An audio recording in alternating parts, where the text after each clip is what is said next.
I'm going to start off with the first stanza because that makes sense, but I also want to talk just a little bit about the title for a second. Now, a lot of people, when they talk about Still I Rise, they talk about it in the sense of race, and that is absolutely one way of looking at this poem. It's a really important way of looking at this poem. I'm not trying to belittle that.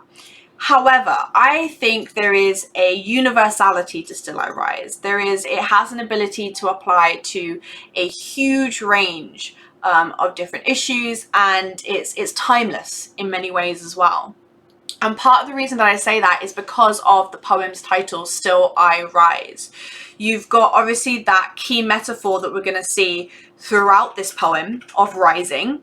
And in that sense, the metaphor being a metaphor about rising above oppression. But you've also got that still with that adverb suggesting that sense of resilience and perseverance and continuing on in the face of some kind of oppression. So in that sense, I feel like, yes, this poem does look at two specific forms of oppression in the form of racism and sexism, but I like to think of this poem as still ultimately having a universal idea to it of just general kind of resilience, facing adversity, fighting back against all forms of oppression, all that good stuff. With that in mind, if we look at this very first stanza, so the very first line is, "You may write me down in history with your bitter, twisted lies." So we have to ask ourselves, who is that you? I mean, that's the very first word of the poem, so it's clearly important that it's being directed at somebody. Now, there's a few different ways of debating this. Is the you the reader? Is the you a particular person? I think the you is a particular group, and I think that you is oppressive power. Anybody who, for whatever reason, tries to oppress anybody. That's who the you is. That's who the poem is speaking to. And so when we have this, "You may write me down in history," we then have to ask, who is the me? Again, the me could be the specific speaker of this poem, but I think the specific speaker of this poem is representing far more than just themselves, and I think they are representing all oppressed groups. So we've got this real sense of the oppressed versus the oppressor from the very opening line. And then we have to deal with then the metaphor of that line. "You may write me down in history." Now, the reason I say that's a metaphor is the phrasing, "you may write me down." That focus on personal pronouns makes it feel very personal, makes it feel very intimate, like a person writing another person, which obviously you cannot do, which is why I say metaphor. And what I think that metaphor means is about what the history represents and the ability to write history represents. Now, of course, that can refer to just, on a real level, the issues we have in the recording of history and whose stories get told. And therefore, it's like a metaphor for controlling the narrative, to quote Taylor Swift, and controlling how oppressed groups are represented throughout time in history and all that kind of stuff.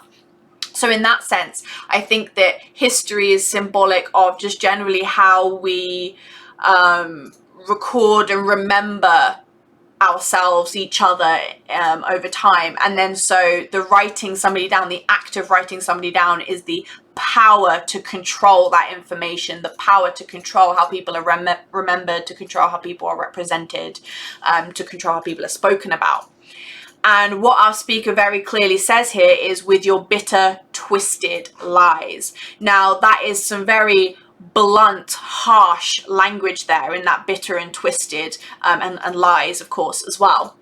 And that's important because of the tone that it creates. The tone that it creates, again, from our opening two lines of the poem, is that our speaker is not holding back. Our speaker is being outspoken, is being candid, is going to be blunt about what they think.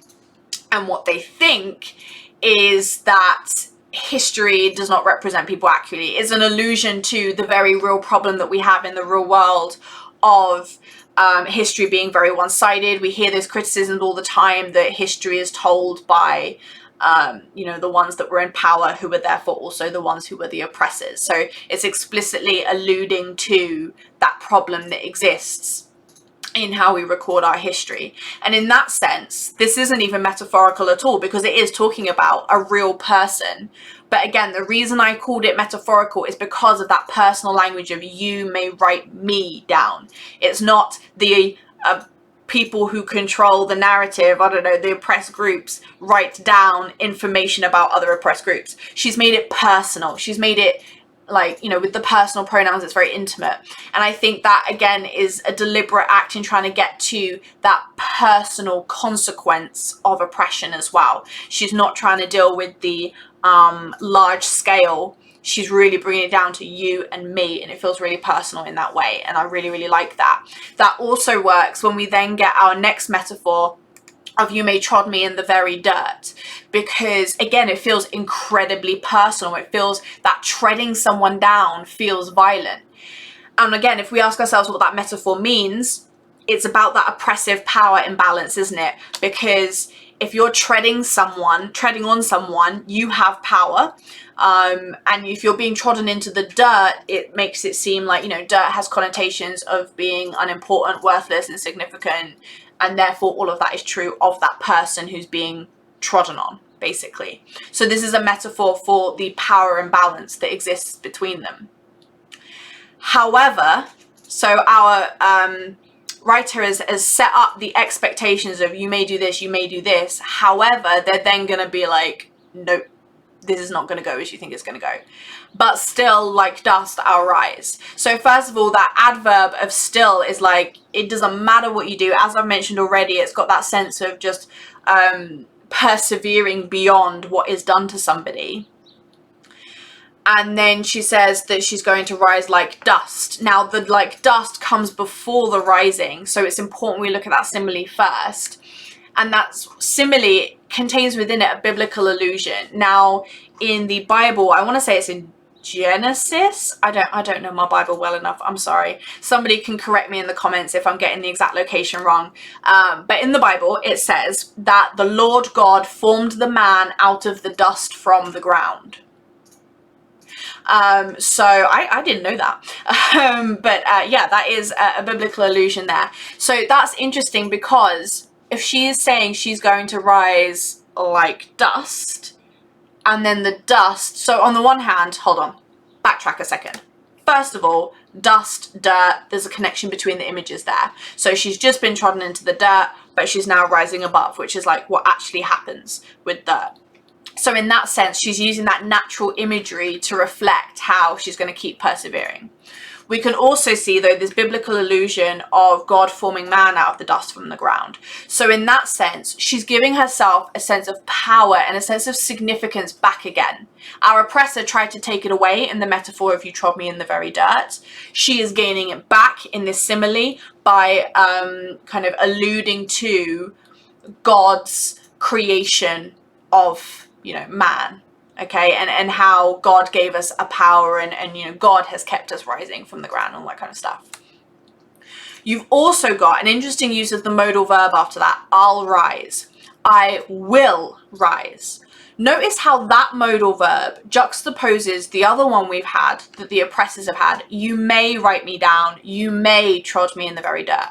With may, there's not a certainty about it. You could, you couldn't. So on the one hand, that is showing the power of the oppressor, right? Because they have choices. They could choose to oppress and they can choose not to. So it's showing their power. But then we also have that juxtaposed against the modal verb of will rise and the certainty in that. There is no doubt in her mind she is going to rise above.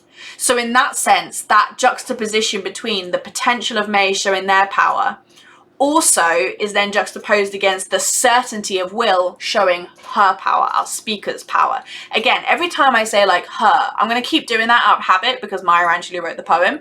But remember that the me and the I of this poem, it's all oppressed groups. So that universality I was talking about, all oppressed groups have this like certainty to rising above, to fighting back. And that rise above, of course, is a metaphor. Technically, I would argue it's like shromomorphism, because like objects rise and the sun rises. But speaking of the sun rising, it's that natural imagery again, similar to the dirt and the dust. And she's going to refer to the sun later herself as well. It's that natural imagery that just this sounds really stupid to say, but the natural imagery reinforces how natural it is for her to keep persevering, for her to keep going in the face of adversity. And that rising is, of course, a metaphor for how she is overcoming. She's working to not let the adversity bring her down. Now, what I mean by bringing her down is going to vary throughout the poem. She's going to lay out lots of different ways that oppressors try to bring people down. What we have here is just an initial outline of how they try to reinforce power structures. Okay, so we've got the "you may write me down in history" and the power involved in being able to control the narrative and control how somebody is represented. And then also the treading in the dirt and the power there. So this stanza just looks at the power generally, the power imbalance generally, and suggests generally she's going to rise above that power imbalance. For the next stanza, we've got basically a really nice stanza. "Just like moons and like suns, with the certainty of tides, just like hope springing high, still I'll rise." So first of all, we've got a continuation of that natural imagery, moons, suns, and tides. So she's really reinforcing how this behavior she's engaging with, it's not profound, it's not complicated, it's natural, it's normal. Of course she's got it. Just like the moons, just like the suns, just like the tides. And also with those similes specifically, that reference to moon and sun and tides is about that certainty, about that regularity, that consistency, and how that is symbolic of her ability to rise above the attempts at oppression, her ability to persevere, her resilience, all of that good stuff. You've also got this list of metaphors. This entire stanza is just simile, simile, metaphor, simile, metaphor. So you've got an asyndetic list of all positive metaphors, and they're all about rising. They're all about going above that oppression there. And it just really creates such a happy, confident tone, doesn't it? And that's going to be important to note considering the stanza we're going to see next, okay? Because basically she's really creating this tone of positivity, happiness, confidence, certainty that's going to contrast, again, reality versus expectations with the expectations of the oppressor that we're going to see in the next stanza. And we've also got "still I'll rise" being repeated again. Does anybody want ice cream? I bet I've put you really in the mood for an ice cream now. What ice cream are you in the mood for? 99 with a flake. There is no other correct answer. Even though 99s haven't actually cost 99p since like 1992. But anyway, now that that noise is done, we've got this repetition of "still I'll rise" again. This is our third time seeing that phrase. We see it in the title, we saw it in the first stanza, and now we're seeing it here. So obviously the repetition of that phrase is just about reinforcing her perseverance, her resilience, how she's going to keep going. But we can also analyze kind of structurally the fact that when "still I'll rise" comes up, and we'll keep seeing this as the poem goes on later, it's always at the end of a stanza and it's got a shorter line length than the other lines in the stanza.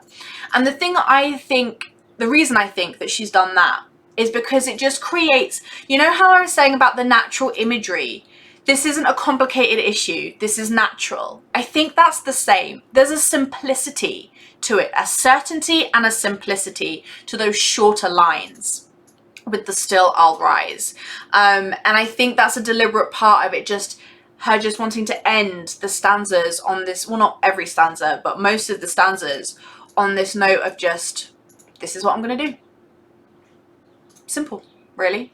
And I think it really helps create that confidence, again, that sense of like, yeah, there's just not an ounce of doubt, is there? She's so self-assured in this poem, which again completely contrasts with what the oppressor wants her to be.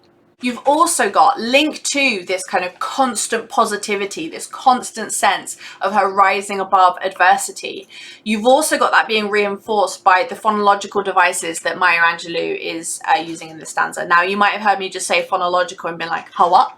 what was that word? Phonological is just a really fancy way of saying sound.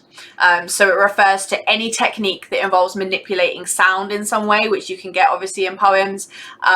It's a phonological device. And the phonological device, I just really like saying that word. The phonological device that we have in this stanza is assonance. So assonance is where you have repeated vowel sounds. And the vowel sound we have going on here is I. Like just like moons and like suns with the certainty of tides, just like hope springing high, still I'll rise. And what that basically does, that I, as it keeps going, it keeps being used throughout this stanza, it acts as a kind of audible way of recreating the rise. Like if you listen to that stanza, I'll read it through one more time without my weird over pronunciation, but hopefully you'll be able to hear how those repeated I sounds really reinforce that feeling of rising. Just like moons and like suns with the certainty of tides, just like hope springing high, still I'll rise. Like, isn't that so nice? Just I. I've just realized I didn't talk about the like hope springing high. And this is an interesting one because it's a simile, but also there's a metaphor within the simile. So she's comparing her, and I guess the simile is also being applied to a metaphor because it's I'll rise like hope springing high. So it's just metaphors on metaphors on metaphors. But you've got that personification of hopes springing high, first of all. So that abstract concept of hope, obviously showing her perseverance, her resilience there. Springing, that dynamic verb of like not only being up high in terms of height, but also the energy to it as well, you know, that really positive energy to how it's moving. And of course, hope, that abstract concept of, did I say that already? I felt like I said that already. I feel like the ice cream van has thrown my brain for a loop and now I'm not focused enough. I'm sorry if I'm repeating myself now, but the hopes being an abstract noun, abstract noun for, man, I just need to go have some ice cream. Being an abstract noun, obviously, for like, you know, their positive feelings for the future. She's viewing the future positively, and that links with that modal verb of I will as well, because we can think of will as not just being the modal verb of certainty, but also the future tense, like in the future she's going to rise. Interestingly, I had a student raise a really good point about this, in the sense that the fact that it's future tense could suggest she hasn't risen yet. Like, you know, she will rise. And I do think that's a really interesting way of looking at it. But I also think the other verbs that we've dealt with in this poem, like I walk like I've got oil wells pumping in my living room, and I'll rise, they're present tense. And so the present tense is creating that sense of it happening, you know, in the moment right now. So for me, I'm not completely convinced about this idea of she doesn't have it yet, but she will have it in the future. I think it's more of a comment of she has it now in the present with the I walk and I rise. But also she will continue to have it for time infinitum. Is that the right Latin word? Let's say that's the right thing. Timus infinitimus. On to the next stanza. So remember how I said we needed to pay attention to the fact that the last stanza was entirely like positive metaphors about rising above adversity, and that was going to contrast to this stanza? Well, that is because this stanza is nothing but interrogative questions, really trying to outline all the kind of expectations that the oppressor has. Did you want to see me broken, bowed head and lowered eyes, shoulders falling down like teardrops, weakened by my soulful cries? So we've got a juxtaposition between, rather than what we've had so far of like within a stanza, we've got whole stanza versus whole stanza. Now that's a really interesting one structurally, in terms of why do that? Why change to having whole positive versus whole negative? And to be honest with you, I'm not sure I have an answer for that. I really want you to tell me in the comments what you think, because this is the only point where we're going to have it, and it's also the middle-ish of the poem, I want to say. So why do that? Why shift from having the like, here's what you want, here's what I am, here's what you want, here's what I am? Why change that structure to just, here's what I am, and here's what you want? And why that order too? Why the positive ones first and then the negative ones? You'll have to let me know in the comments what you think, because I've been musing on that one, and I'm not convinced by any of my arguments, so I really want to hear yours. But going back to focusing on this kind of stream of negative interrogatives that we've got here, that are all their kind of expectations, that combative's tone is still there with all these interrogatives, and it's really kind of hammered as well because of how many there are. It's interrogative, interrogative, interrogative. But we also can see, when we look at these questions, we get more of an insight into what it is that the oppressed groups are looking for. What is it they want to have happen to the people that they're oppressing? So first of all, did you want to see me broken? That's a metaphor. We might not think of it as a metaphor anymore because we use it so often that we don't even, like, it's like a dead metaphor, and we don't even think of it that way. But it actually is, because this is not talking about broken as in like a broken bone. This is talking about mental spirit. And therefore, it's a metaphor for how the oppressor wants to break them emotionally, basically break oppressed groups emotionally. And the reason they want that, we get the clue in the second question: bowed head and lowered eyes. So that imagery of bowed head and lowered eyes, they both have connotations of subservience. They have connotations of inferiority. And so we can see that that is what our oppressor wants from breaking the mental spirit of our oppressed groups, is they want them to feel inferior, which of course fits with images we've seen before of talking about you trod me in the very dirt. We then have shoulders falling down like teardrops, weakened by my soulful cries. So what we see there, we've had that broken representing their mental spirit, but then shoulders represents like their, you know, physical body, their outward behaviors, just as with bowed head and lowered eyes. So essentially what they want is for their mental state to affect their physical being and change the way they behave. And so falling down like teardrops is a fairly obvious simile there. Teardrops being like, you know, first of all representing sadness, so harking back to the mental state that has led your shoulders to fall. But also if we think of teardrops being like, they fall quite quickly and sharply, so it's like they want to have quite a strong instant negative effect. And they want them to be weakened by my soulful cries. So it's like, well, as I've already said, your mental state is weakening your physical state. Now that's interesting because that really juxtaposes the dynamic verbs we had earlier of walking walking like I've got oil wells in my living room. There's this huge contrast here between the strength and confidence of those lines and the weakness and inferiority of these lines. So again, reality versus expectations. What our oppressor wants is for our oppressed group to feel weak, to feel inferior, to feel insignificant, to feel, you know, broken. But in reality, our oppressed people are like, in my head, I was singing Beyonce's I Woke Up Like This. I would never sing that out loud because we don't need that on YouTube. Next thing though, that I think is really interesting in this stanza, this weakened by my soulful cries bit. So she's obviously trying to have all of these interrogatives where it's like, did you want this? Did you want this? Did you want this? And it's supposed to be this really negative stanza of all the ways they want to weaken her. But we have this adjective soulful, my soulful cries. Soulful has laudatory connotations. It's about, in case you're not familiar with what the word like dictionary definition means, it means that you are feeling emotions like really deeply. But it's also come to have laudatory connotations, to be a laudatory adjective, to be like, you know, a positive way of saying that you're really in touch with your emotions and you're really in touch with who you are. So the reason I love that is because in this whole stanza that's supposed to be like, oh, I'm weak, I'm broken, she can't even do it. She can't even make herself weak and broken for one single stanza. She still has to slip in that laudatory adjective of being soulful in there. Like, if I'm going to cry, I'm going to do it soulfully. That's just like, that's the way it has to be. And I just, oh man, I freaking love this poem. For this stanza, I'm not going to spend masses of time on it because the stuff you can say about it is the same as what I already said for the oil wells stanza.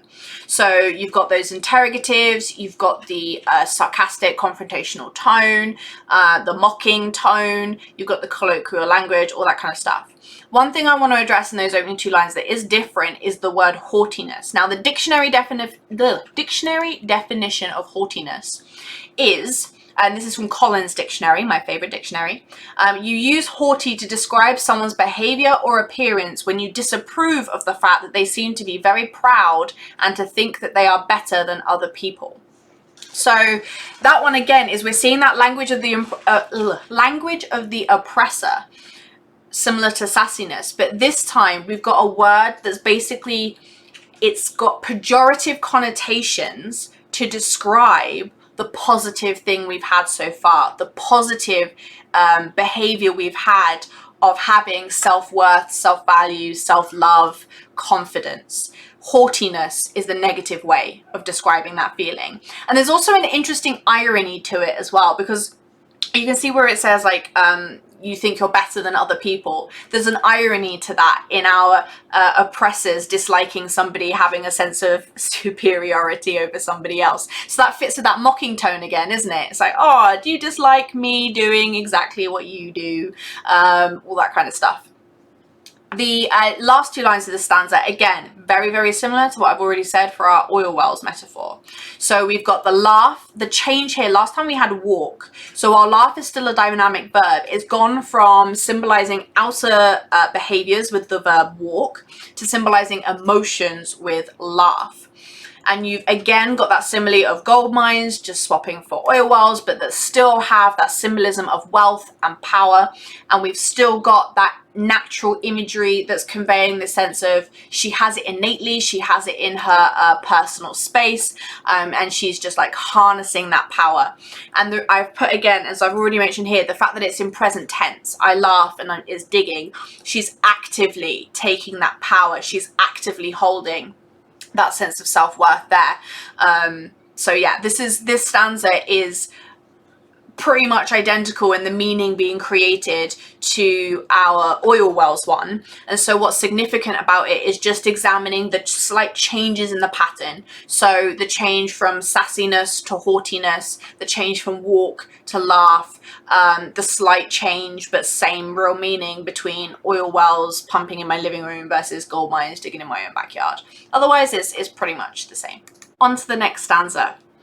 You may shoot me with your words, you may cut me with your eyes, you may kill me with your hatefulness, but still, like air, I'll rise. So, first of all, we've got the parallelism in those. When did I reveal the word parallelism? Whatever. We've got the parallelism in you may, verb, me with your noun, you may, verb, me with your noun. So we've got that parallelism there. And what that parallelism is doing, when it's combined with the fact that this is also a tricolon, there's three of them, it really creates that sense of the constant oppression. You know, you may do this, you may do this, you may do this.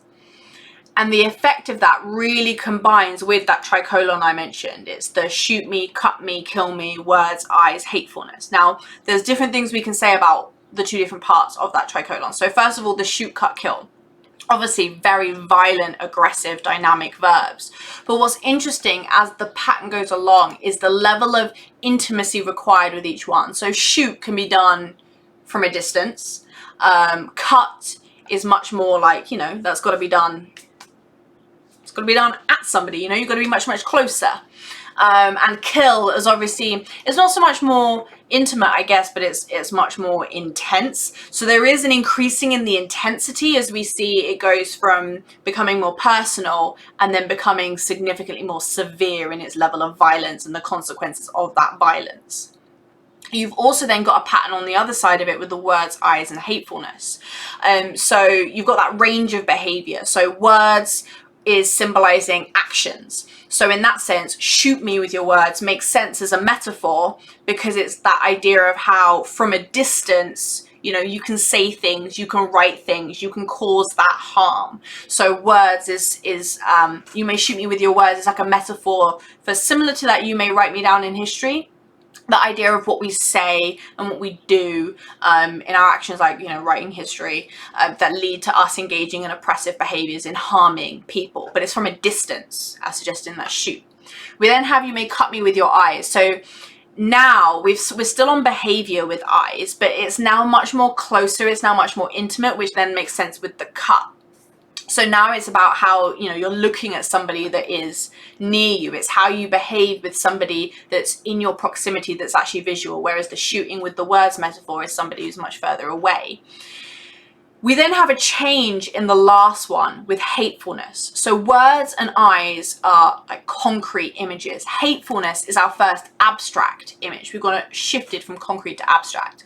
And that's really important because that's essentially like the hatefulness is the core emotion behind everything we've read in the others. The shooting with the words, the cutting with the eyes, that's all with the hatefulness. So essentially it's like as the violence has become more intense, we've gotten deeper into the core of why that violence happens. And that is because of that abstract of hatefulness there. What's interesting though is despite all of this, despite this constant violence and constant attempts at oppression, because again, notice the modal verb we talked about before of may, okay, so it's that potential there. It's not a certainty, it's a potential, constant potential for oppression. Against all of that, we've got the simile like air, I'll rise. Now, of course, air, you can't, it's an abstract noun.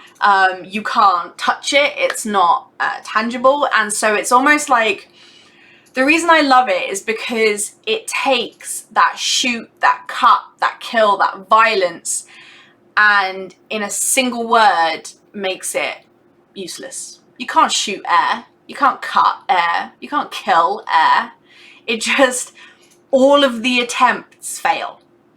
And that is, of course, the point of the simile, right? She's trying to say, your attempts at harming me, your attempts at oppressing me, they're going to fail because I am going to rise. And we just, again, got that repetition of, but still I'll rise. So it's that, considering this is this time for number 4 that we're seeing this, this line of, but still I'll rise? It's just that constant re-emphasis, isn't it? You can do this, you can do this, you can do this, but still I'll rise. And so it's almost that repetition of it. By now, it's become a certainty in our minds as well, because we know that line is coming. It's coming again and again and again. So it really reflects that certainty of how she's going to behave. And also that power as well. Okay, because on the one hand, the tricolon of, you know, shooting someone, cutting someone, killing, that really shows the oppressive power that they have got in that violence.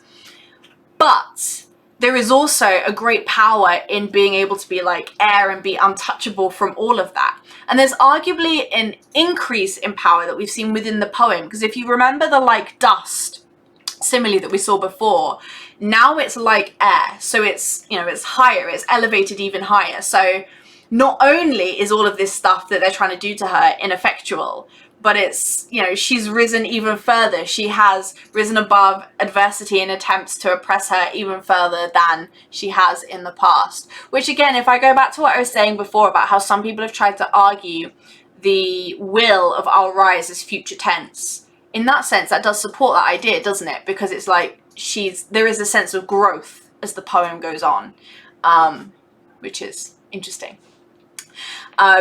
There's also this brilliant juxtaposition between that long lines, overwhelming parallelism and tricolon against the simplicity of that repeated response. Like, you could do this, you could do this, you could do this. It's just all so powerful, powerful, powerful. And then it's just undone with, I'll rise. And, oh, I love it. Again, it's that simplicity of her power, isn't it? That we've seen with, that natural imagery, because of course air fits in with that pattern of natural imagery as well. There's such an emphasis on how her confidence, her amazingness, her value, it's all just natural. It's all just, of course it's there. There's a beautiful calmness to it.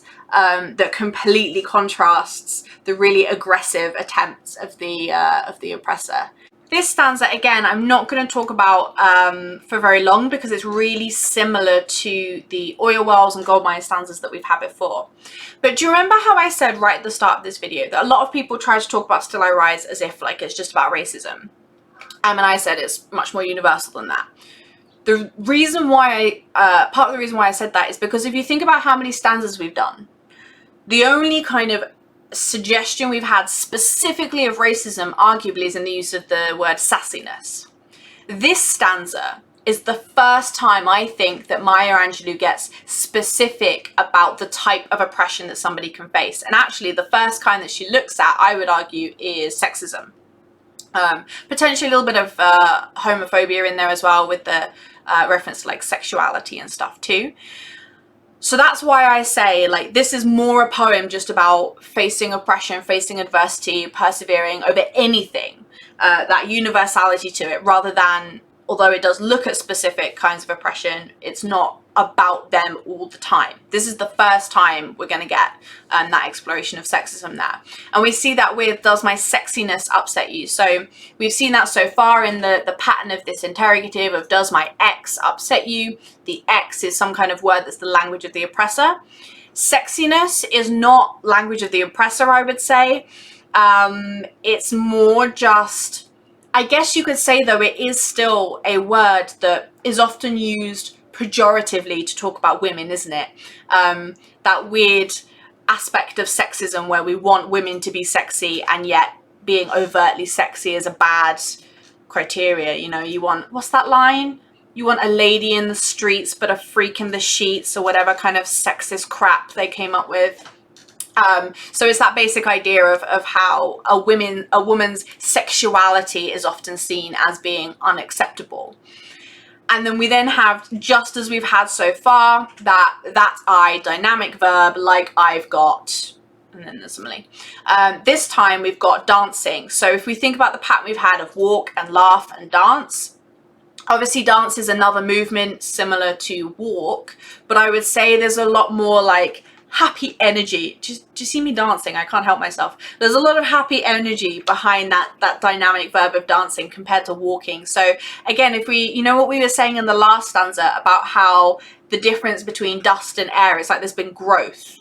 That dance could be the same. That change from walk to dance, there's an increase in the intensity of the dynamic verb of the action. Is that reflective of a growth in our speaker in the poem? And she's got diamonds at the meeting of her thighs. Now, I'm not going to try and, like, you know, be euphemistic here. I'm going to be explicit. The meeting of my thighs is referring to her genitalia. So she's saying she's got diamonds at her genitalia. So, of course, the diamonds, just as we've seen with the oil wells and the gold mines, is that symbolism of power and wealth, again, with diamonds. But also with that shifting to at the meeting of my thighs. Now that's a change from our living room and our backyard, because there's a huge increase in the personal intimacy there. It's not just in her house anymore, it's part of her body now. So that of course represents this idea of you know, your self-love, your self-value being really within yourself. But I feel like the house imagery still suggested that it's like, you know, it's something innate and within. I think that the key difference with the meeting of the thighs image is its focus on femininity, its focus on female identity, and therefore in that sense it's suggesting a sexism, essentially. Is that is what their problem is. Their problem is her having a sense of value and pride and worth in who she is as a woman. That's what they don't like. That's what's coming as a surprise. So that's why I would say that this stanza is about talking about the oppression of women specifically. Whoops, I got rid of that. Yeah, sorry, I got distracted by that change there. So yeah, this is the first time we're having a specific kind of oppression addressed, and I would say that she's addressing, yeah. Although, okay, bear with me here, I'm having a thought. So the reason I went symbolizes femininity for diamonds at the meeting of my thighs is because of like the shape of a diamond. Are you seeing this? The shape of a diamond, kind of making us think of the shape of like women's genitalia. And so I connected those dots. That being said, there's no reason the diamond has to apply to female genitalia. It just says the meeting of my thighs. So that universality to this poem could still apply.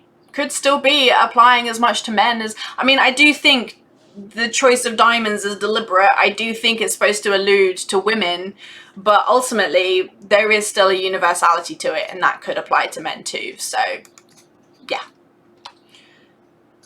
We're starting to get to the end of the poem now. So in our last stanza, we had a more explicit reference to like sexism. Here we get a more explicit reference to racism. So you can see that in the out of the huts of history shame.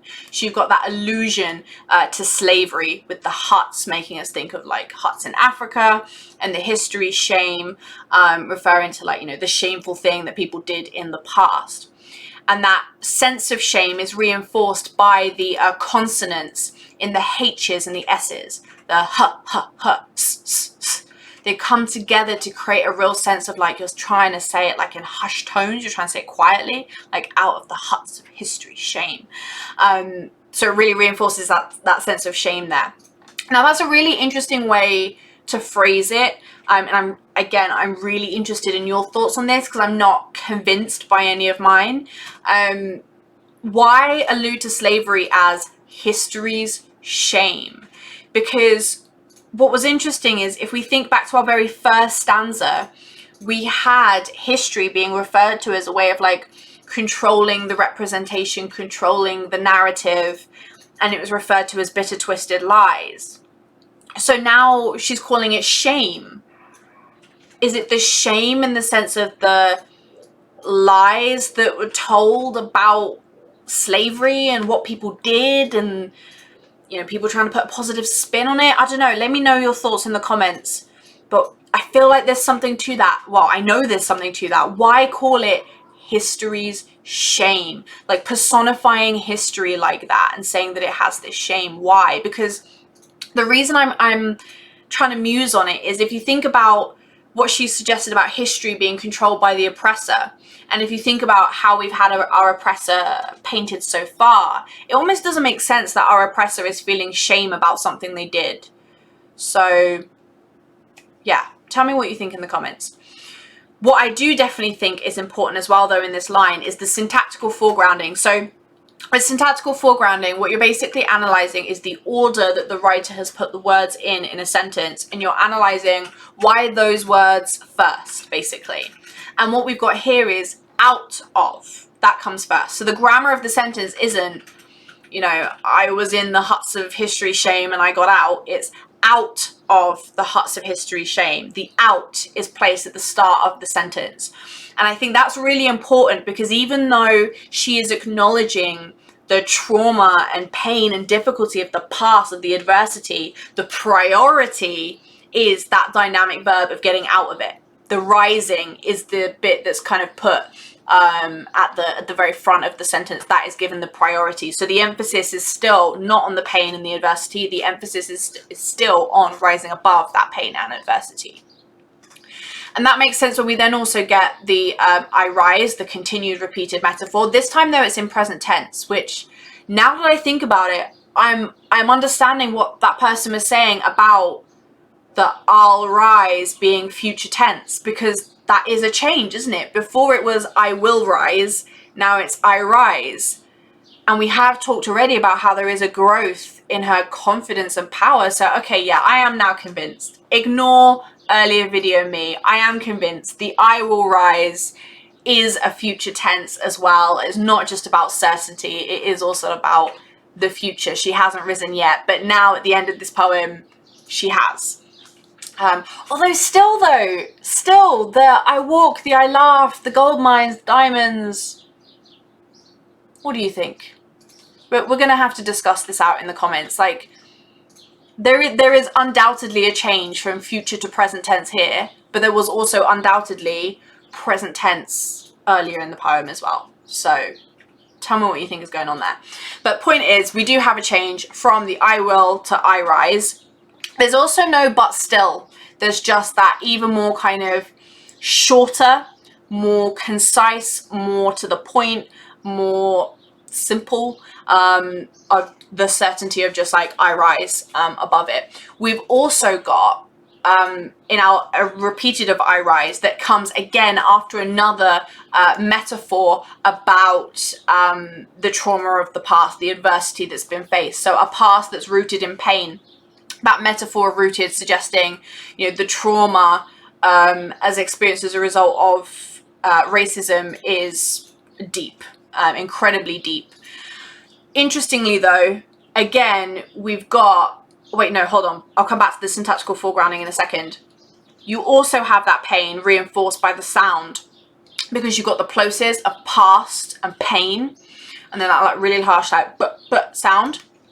So our plosives is just another phonological device, by the way. It's talking about the sounds. So plosives is, I'm not going to remember all the letters it refers to, but it's technically basically any letter that requires you to do p with your mouth. So p, d. I feel like g is in there.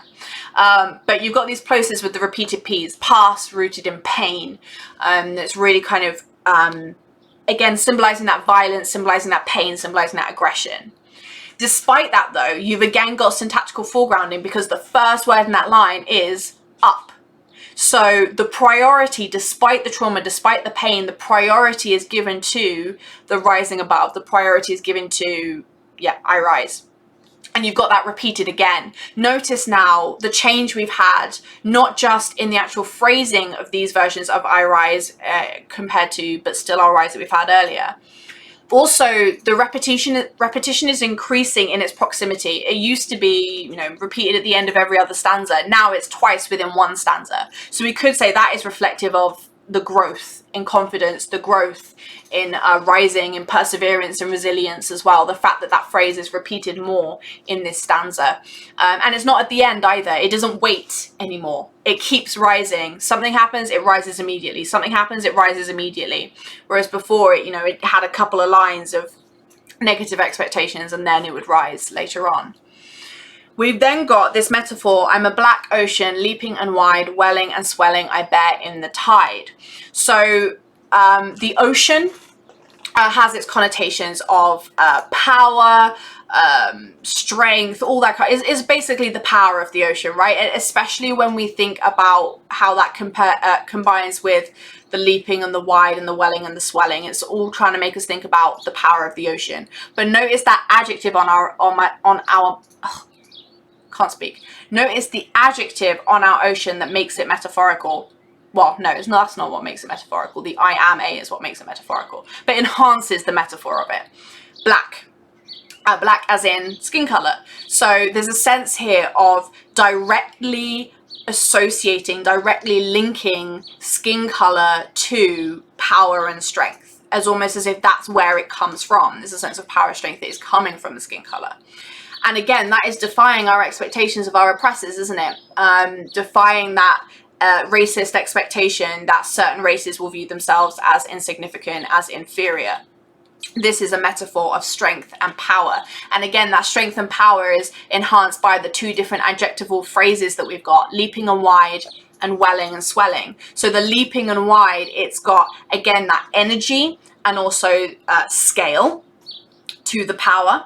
And then welling and swelling, the fact again that those are present participles really heightens that sense of, that's a point actually, if they're present participles, is it an adjectival phrase? I'm asking all kinds of questions here. You'll have to, those of you who know your word classes in English really, really well will have to correct me, because my brain can't sit here right now and really interrogate if welling and swelling is an adjectival phrase or is a, what was the other one I said? Seriously, oh my god, I'm too tired. Welling and swelling is an adjectival phrase or present participle. And those of you who are sitting there thinking, I don't know what either of those two things are, adjectival phrase just means it's a phrase of words that uses an adjective, and that phrase is describing a noun. So the phrase welling and swelling is describing her bearing in the tide. Oh, although, anyway, I'm not going to fall down any more holes about this. You can tell me in the comments. I'm sure people on YouTube will have no problem telling me all the ways I am wrong. And leaping and wide would be an adjectival phrase because it's describing the Black Ocean. On the other hand, a present participle is a verb that's got the ing, well-ing, swell-ing, leap-ing.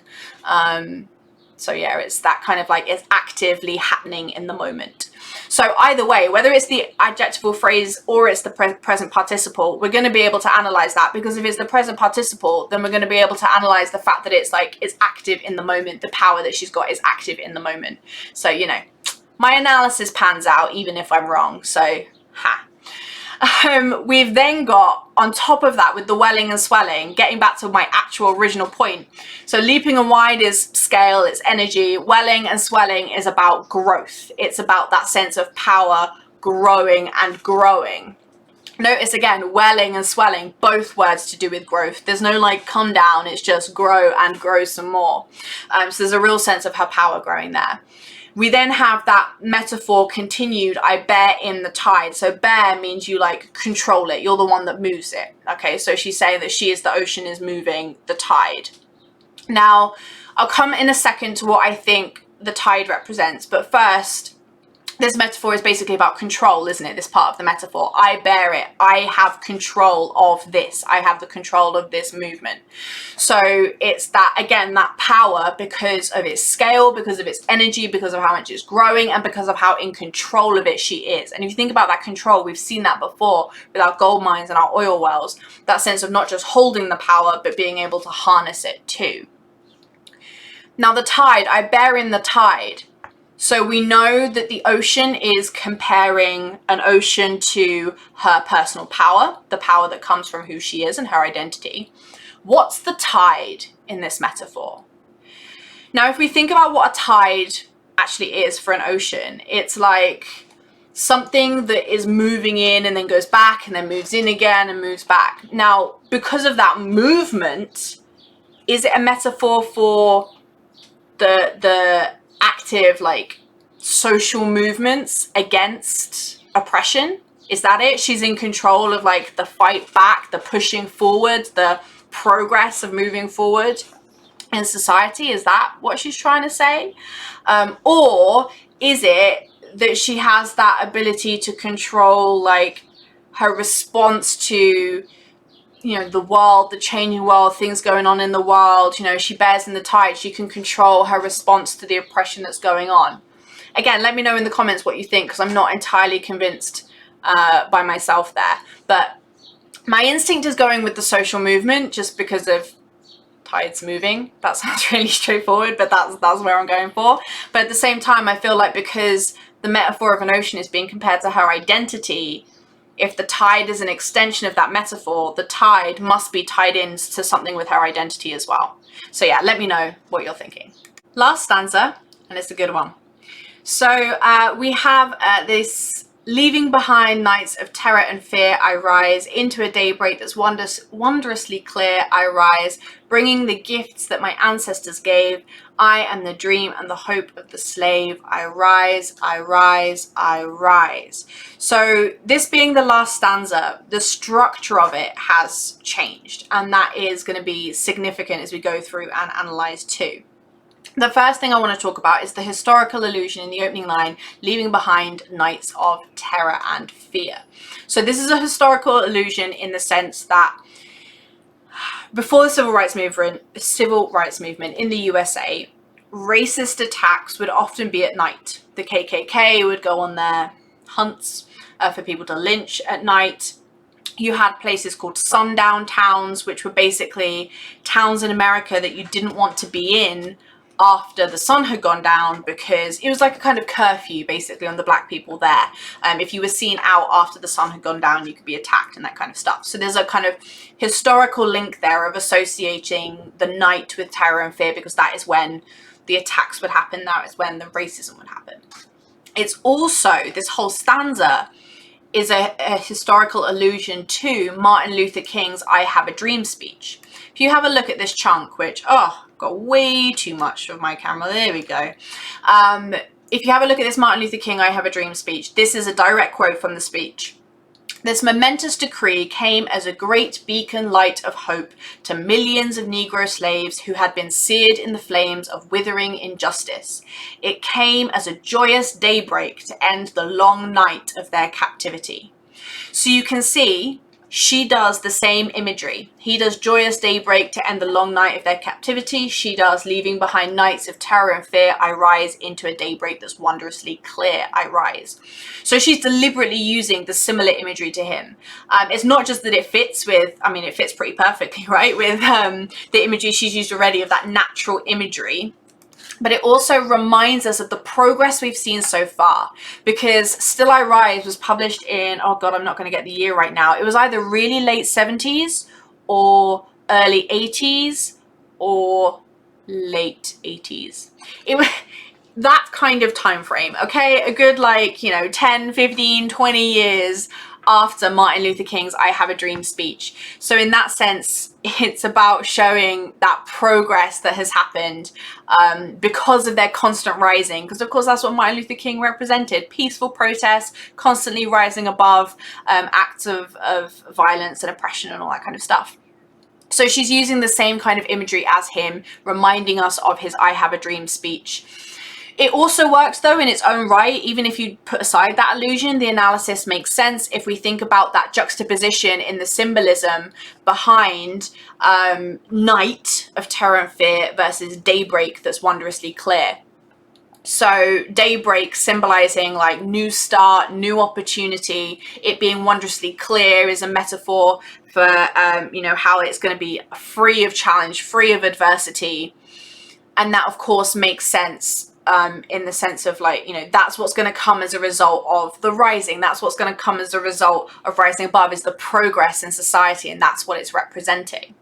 We have, again, similar as we saw in the last stanza, we have that structure of single sentence of negative, I rise, but then it has positive sentence, I rise. So the amount of negativity is massively declined here. And again, you could say even that first line is positive in the sense that syntactical foregrounding, the first word is leaving behind nights of terror and fear. So actually you could argue this entire stanza is filled with that positive imagery of the consequences of rising.